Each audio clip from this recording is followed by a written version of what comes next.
চুকি button whole মেশিনে সুতা কাটে। তো এটা কিভাবে সমাধান করব আমরা আজকে আমি দেখাই দিচ্ছি আপনাদেরকে। দেখেন চিজারে সুতা ছিঁড়ে দিচ্ছে, বারবার চিজারে সুতা ছিঁড়ে দিচ্ছে, বড়ি করতে পারতেছে না। তো বারবার দেখেন অপারেটর সুতা কাটতেছে, আমি দাঁড়িয়ে দাঁড়িয়ে দেখতেছি এটা প্রবলেমটা কোথায় সেটা রিমুভ করার জন্য আজকে আমি এই ভিডিওটা করা। যারা নতুন মেকানিক আছেন তাদের জন্য আসলে ভিডিওটি করা। তো দেখেন এটা আমি অপারেটর গার্মেন্টস সেলাই করতেছে, এই দেখেন আবার এটাকে সুতাটা উপরে উঠে গেছে।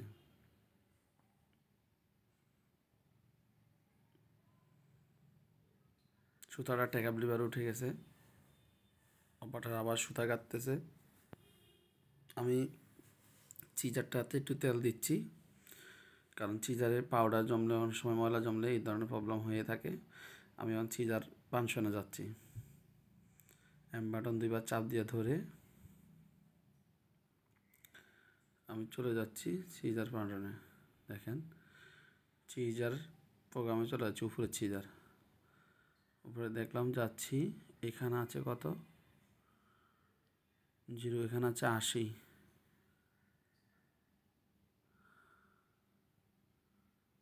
40, এখানে আসে 84,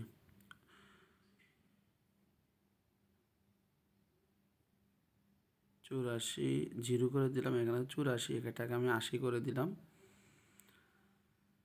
আপনারা দেখতেছেন আমি 80 করে দিচ্ছি।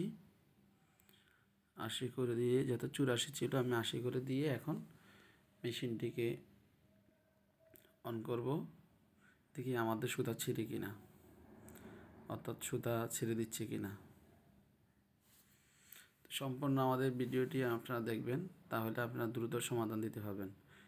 অল্প সময়ের ভিতরে কীভাবে মেশিনটি অ্যাডজাস্ট করে দিবেন। অপারেটরে গার্মেন্টস সেলাই করতেছে, আমি দাঁড়িয়ে আছি।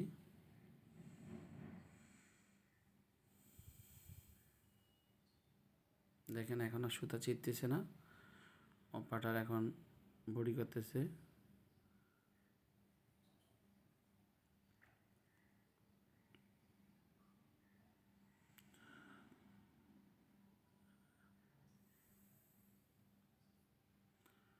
এখনও পর্যন্ত কোনো সুতা ছিঁড়ে নেই ও সুতা ছাড়ে নেই চিজারে।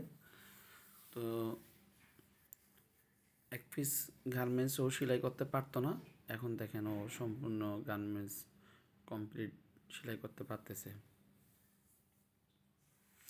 তো সামনে যেটা আমরা দুইটা বাস্টেজ স্টিচ দিয়ে থাকি, কারণ যাতে এটা নিট ফোটাক না হয়, এটা একদম ছড়ায় যাবে, বাটন ঢুকালে ছড়ায় যাবে। তো সেই জন্য আমরা দুইটা বাস্টেজ স্টিচ দিয়েছি।